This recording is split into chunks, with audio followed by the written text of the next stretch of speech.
From Chicago's Can TV, a look at the week's events is reported in the newspapers, in the blogs and online, and on radio and TV. This is Chicago Newsroom. Well, hi again. Welcome back to the show. I'm Ken Davis. You know, a few weeks ago, Marty Oberman got something he pretty much never got in his years on the Chicago City Council, a unanimous vote. And it must have been a pretty sweet feeling because a lot of those votes came from suburbanites who, let's face it, haven't really historically had a lot to do with city folk, much less a former alderman. But shortly after Mayor Emanuel appointed today's guest, our special guest to the Metra board, there he was, the newly elected chairman of Metra. Metra, as we all know, has been involved in some major upheaval in the last couple of years that's resulted in one scandal after another. There was the horrible suicide of the former executive director, the firing of its next executive director with charges of political preference or interference. We all have heard this stuff.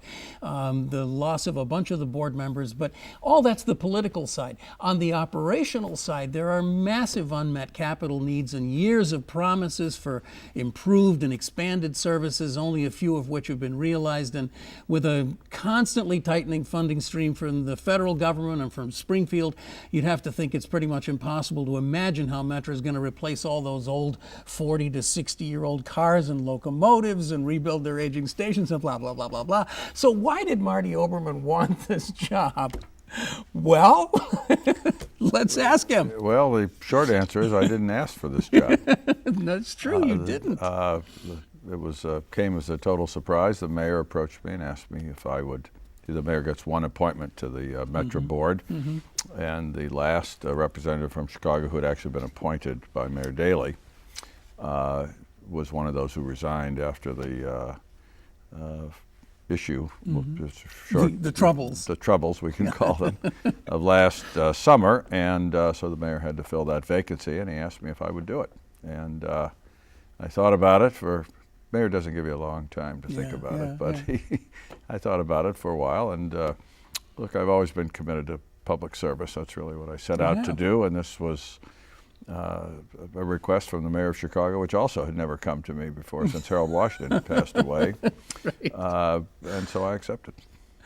You know, I got to say that I had like twin reactions when I heard the news. The first was, this is great. This is a good appointment. I'm really happy. And then the other was, that's kind of weird that Emanuel would, of all the people you would think he would tap, Marty Oberman wouldn't have been on my list of 20, but, you know. Well, if you consider where things were with Metro, issues involving accountability, transparency, good government, patronage, and so forth. And so that is an area of public life which I spent a lot of my time on. You certainly have. And so that may have been why the mayor didn't really tell me why he asked me, but I assume that's you don't get to ask, right? Yeah. Well, I probably could have asked, but I assume that's what he was thinking about when he asked me to take this seat.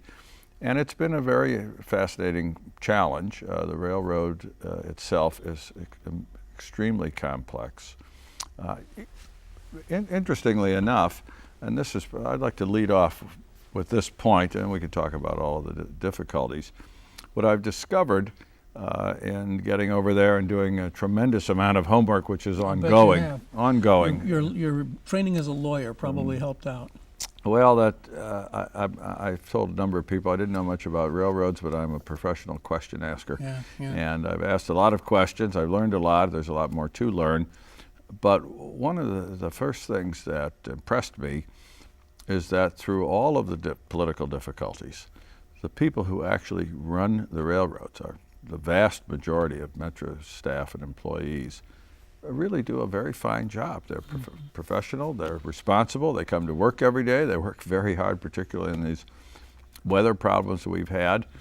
And despite the difficulties, which we can talk about, that you alluded to in terms of capital, for much of last year, after Don Orsino became the interim executive director and now, of course, is the permanent one, we were running at about a 95% overall on time record. So obviously that's an average, but it's a very high average.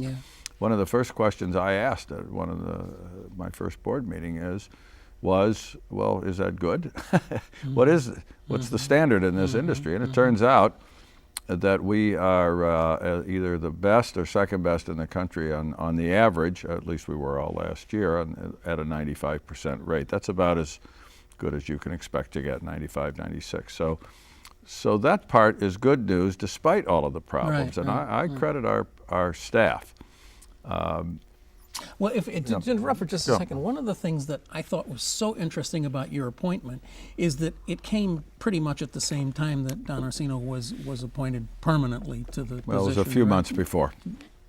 Now, I was appointed and I took my seat in October, and we selected him in Oh, yeah, February. I'm thinking of your appointment as chairman. Yes, the appointment anyway. as chairman was a week later. Yeah. Yep. So here you have these two guys coming in to take this place over, and you've got one who is a political animal and somebody who's certainly involved in, as you say, a good guy to ask questions, a good guy to put in the policy chair. But in the operational chair, you got a guy who's been with the railroad for, 40 years or something? He started out as a conductor. I mean, if there was anybody who knew anything about how to run that place, it would have to be Orsino. Ken, I think it's a perfect match. Yeah, it really sounds like. The person who is the executive director, CEO, really ought to be somebody who knows how to run a railroad. And particularly this railroad, because of the unique complexities of our system, which is always worth talking about, and I would like to spend a minute on that. It's a very important issue. But the board of directors, we are a corporate board, but we are also a public corporation. And so the people on that board should be people who understand we are not day-to-day operators of that railroad, whether we know anything about railroads or not. That's not the board's job. And two, we have an obligation to be responsible corporate directors, but we also have accountability to the public, unlike a private corporation. And that's an important concept to keep in mind, and I think that my experience in public life has helped me think about how the board can meet its public responsibilities. Don Orsino is a very interesting guy. He actually started as a trainman, which I think is about the bottom of the pyramid, when he was 19, before Metra was founded, and worked for two of the railroads that now make up Metra. And then when Metra came into existence, he began working for Metra about 30 years ago. He knows every aspect of that operation. He's had jobs all the way up the chain of command. He's well respected by the staff. He really is different from any of the people who've come into that position before, because he's running it on a fair and professional basis. There was a lot of political favoritism in the past. There was? Which I think people know about. Breaking news. Yeah, and that's not good for morale. No, that's absolutely right. It's people go to work every day not knowing whether just doing their job well is going to get them the rewards they're entitled to. That's changed, I think, almost overnight with Don's becoming our head. So I think it's a good team that has now come together, and it's not just me. There are 10 other members of the board, 5 of whom were new last fall, and it is a good group. I am very pleased. I've gotten to know these people. They're well-meaning. They're thoughtful. They bring a wide variety of different kinds of expertise to the board, and they're all working hard. It used to be these public boards, people got appointed to it, they showed up once a month, cast a vote. Collect their pay. Yeah, not everybody, but that was typical of many boards. Not true of even the Metra board members who I have gotten to know who were there before, but certainly the 11 of us now, we are doing our homework and working at it. It's really interesting. I was telling you beforehand, this is a book that we've had Joe Schwieterman on the show here before, and he wrote this book about the history of planning in Chicago. For those of us who like this kind of stuff. But I was rereading last night the chapter on the creation of the RTA and Metra and so forth, and both of us were around in those years. We remember the big fight over there was a referendum on whether to create the RTA, and it passed by like 15,000 votes in the 6-county area, so it was not exactly a mandate.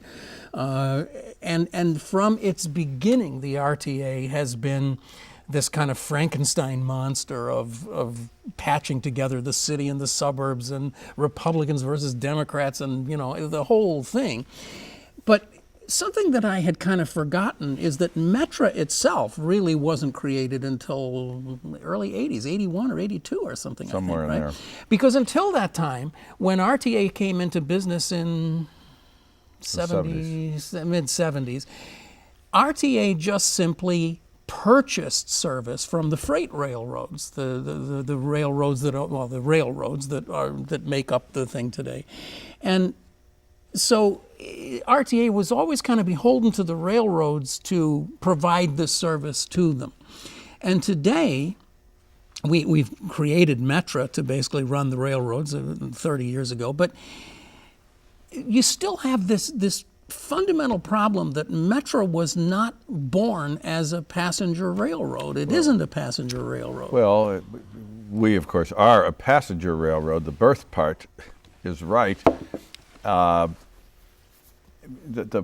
one thing that I have found just very challenging, and I think that viewers should try, particularly those who ride Metra, should try to think about. It's not their problem. Their problem is to get on the train and get to work and get home. Right. But it is a system that nobody would have, I think, put together this way if you were just starting from scratch. Right. Let's just take a minute to describe the system. It's 11 different railroad lines. Mm-hmm. Metra actually owns and operates 7 of those lines. 4 of the lines are operated still by private railroads, 3 by the UP, 1 by the Burlington Northern BNSF. And even the lines that Metra operates, we don't own the tracks in every case. In some of them, they're owned or by Does freight Metra own roads. any track? Yes, we own several lines, and I have not memorized it yet. I've It's gone okay. through it. I have a Yeah, map on yeah. my desk, Yeah, and I yeah. look at that. I can tell you just which ones. I didn't realize that. I didn't realize that we Metra do actually own- owns some right away. We own some. But here's the other thing. We don't dispatch all of the trains ourselves. Yeah. So it's not like, I came into this and, I don't mind admitting that I was a novice in the railroad business. Here's the Chicago metropolitan region in terms of the railroads. And by the way, we can come back to the political foundation of it, but that political structure overlays how the railroad actually operates. And so you have 2 complexities. But there are 753 Metra trains that run every day. On a typical day, there are about 500 freight trains and about 100 Amtrak trains. Now, on those 11 lines that spiderweb out from the center of the city, on most of those lines where freight trains are also running on the same tracks, not all, but most. In addition, there's a belt railway and there are some other north-south railways that cut across our lines. When I went down there the first day, I said, how does this work? Because I think of the air traffic control tower at O'Hare. Yeah. All airplanes Right. are told when to go and when Right, not to go right. by one tower, really, Yeah. or they hand off from one tower to the next. Yeah. That's not the way the railroads operate. The UP is dispatched out of Omaha. The Canadian, the CN Canadian Northern, which owns some of the tracks and operates trains here, although we don't have purchase service with them, they're dispatched out of Minneapolis. The BNSF dispatchers in Dallas, and then we have our own dispatchers for Metra. And all of these people have to function together so the trains don't run into each other. Yeah. Yeah. And more importantly, for passengers to get to where they want to go on time, to not have the freight trains constantly interfering with the passenger trains. FTI, right? Freight train interference. You hear it every day on the traffic reports, right? It's complicated because it's true that during rush hour, the passenger trains get priority. That does not mean the freight trains stop running. It just means that if both trains get to the same track at the same time, the passenger train's supposed to go first. But if the freight train gets there first, then we're 5 minutes late. We may have to wait. So it's a very complicated system, which, by the way, is why Don Orsino was the perfect guy to run it. He knows the system. Even if you brought a railroad expert who wasn't from the Chicago area, it would take a long time to learn it. And by the way, no other metropolitan area in the country, including the New York area, has anywhere near this kind of complex. That's what I was going to ask you. I mean, I've always read that Metra is the most complex of all the commuter rail systems. Well, and it's understandable, because if you go back 200 years or whenever railroads first started functioning, what put Chicago on the map, besides the Great Lakes, was that we were the railroad crossroads of the country, and many, almost, not all, but many of the major railroads have always come through here, and some operated passenger service for a long time. Many people have, I'm sure, forgotten, but the lines that we own are the passenger services that have gone bankrupt. We own the Illinois Central line. One of our lines is the old Gulf Mobile and Ohio line through Joliet. We have the Milwaukee Road, the Rock Island, famous Rock Island line. Those are all bankrupt railroads that Metra RTA bought, and then Metra now owns. And you wouldn't design the system from the ground up that way. So part of the reasons it's complex is that it was just sort of put together out of necessity. And the fact that it has been morphed into a, I think, reasonably well-functioning system, given the complexities, is really a tribute to the people who've been working there. In the interest of trying to jam a 2-hour conversation into the remaining 15 minutes that we got, I want to try to jump ahead a little bit and talk about, let's go back to politics just briefly, because there has always been this tension of city versus suburbs, and the birth of the RTA was a perfect example of that it was welding these interests together in one place, and the tensions never went away. And there's always been a perception, I think, as a Chicago guy, and I'm sure you probably have shared some of this, that CTA was the poor kid in the inner city, and the RTA was the bow-tied guys in the riding past and waving as they came in from the suburbs. In the past couple of years, though, that feels like that's kind of turned on its head. I mean, the CTA seems to have really come around in the last, I don't know how many years, but a few years. I mean, we can all remember 10, 15 years ago when riding on what became the Blue Line was taking your life in your hands, because the doors would fly open in the middle of, and air conditioning did not work on 80% of the cars, and we've all heard those horror stories. Much less of that seems to be true today. It seems to have been much more professionalized and operating in a better way. But we've seen what appears to be a real sliding of Metra in the last few years. As you say, maybe their on-time performance is not as bad as it appears, but the public perception is that it's not. Remember those big signs you used to have up saying, "We're on time, are you?" Well, mostly now you hear the traffic reports about freight train interference and the fact that this line and that line are half an hour behind schedule. So the political question is, what happened? Did something sour Metra's political power?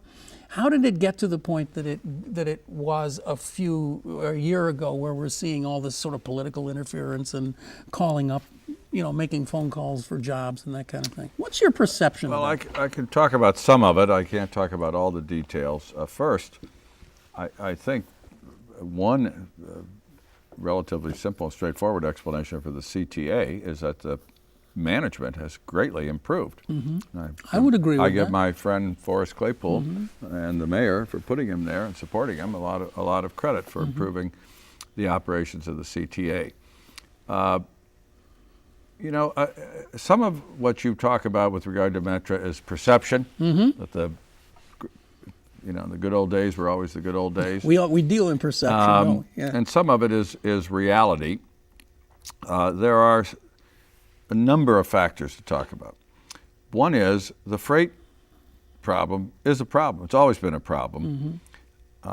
From what I've been able to learn, Ken, one aspect of the problem is that there are more freight trains now than there were 20 years ago, and the freight trains are much longer.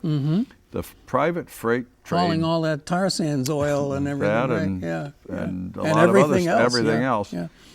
The freight railroads, from what I've been told, are enormously successful private companies. Yeah. So they've expanded their business, and we're operating under very old agreements.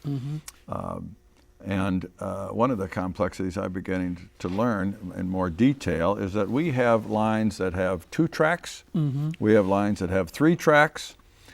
So where you have 3 tracks, the freight trains and our trains can pass with less interruption. Other lines don't have that. It's very expensive to build a whole 3rd track. Yeah. We don't have the money to do it. So that's just part of the problem, and I think it's gotten worse, not because Metra's gotten worse, but because there's just more traffic on the the rails. That's part of it. Secondly, I don't think there's much question that going back many years, and I haven't been able to find out exactly when the culture totally changed, Metra, and certainly the CTA, I know that firsthand from when I was in the city council, were very heavily dominated by patronage, hiring, political interference.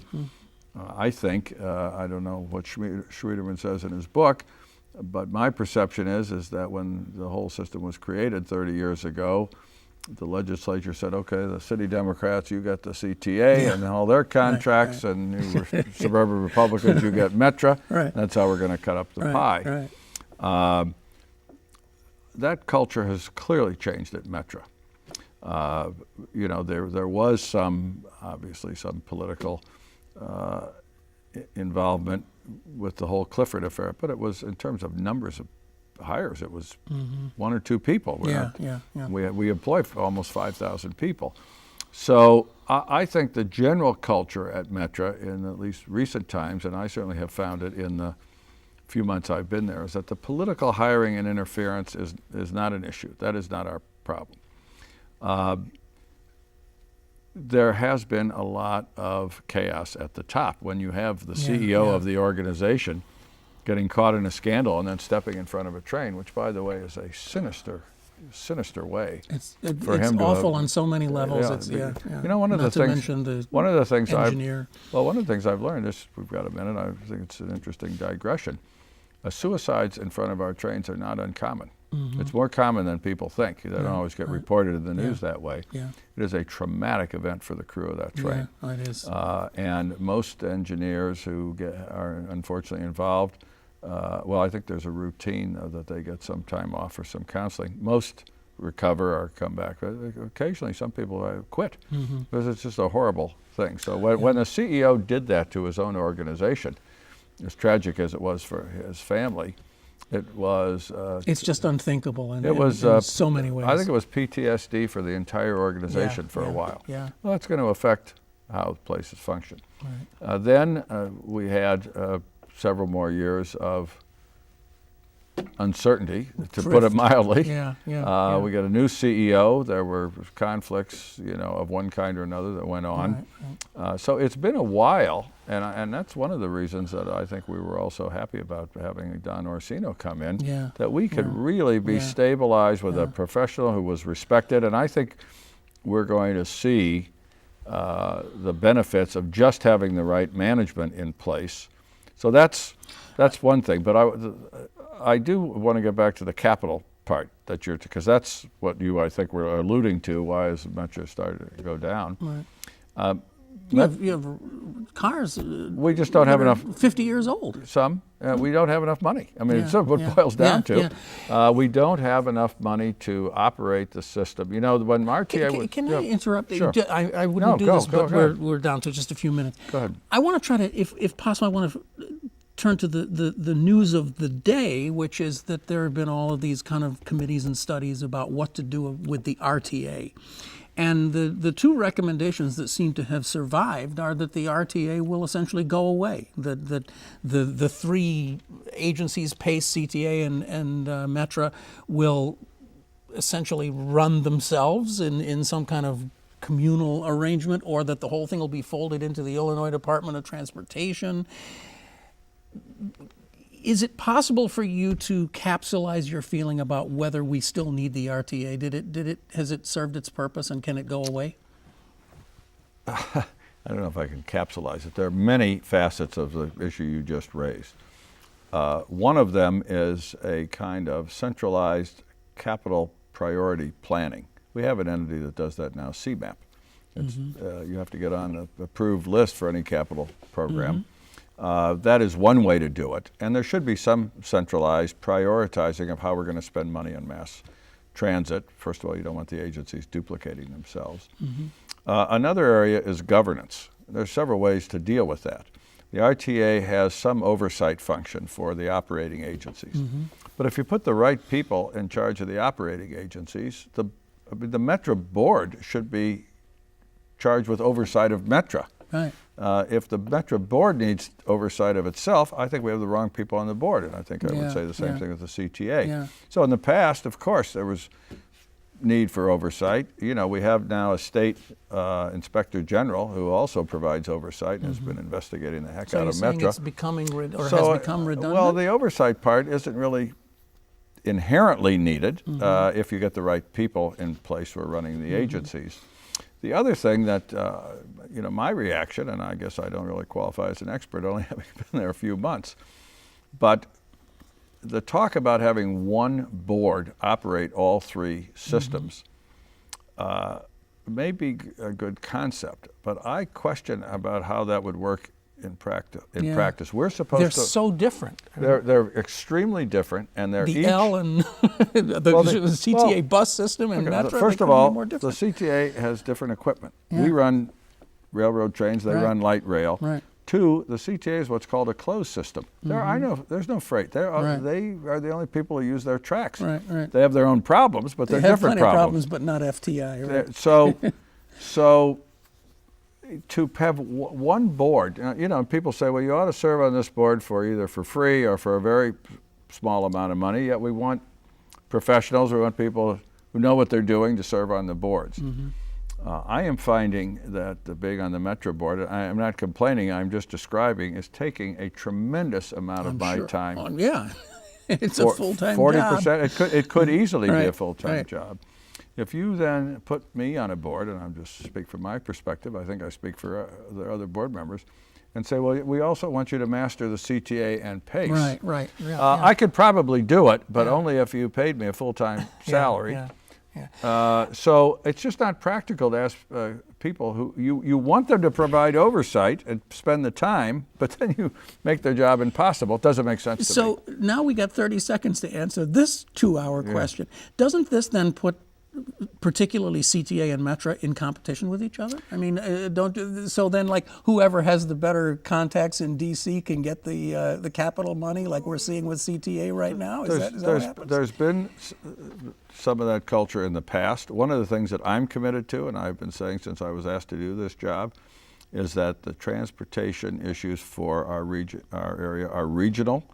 What's good for DuPage County is actually good for the city and vice versa, and we ought to, and we actually have a very good cooperative relationship with the CTA now. It doesn't have to be that competition. There's an ancient political schism between city and suburbs.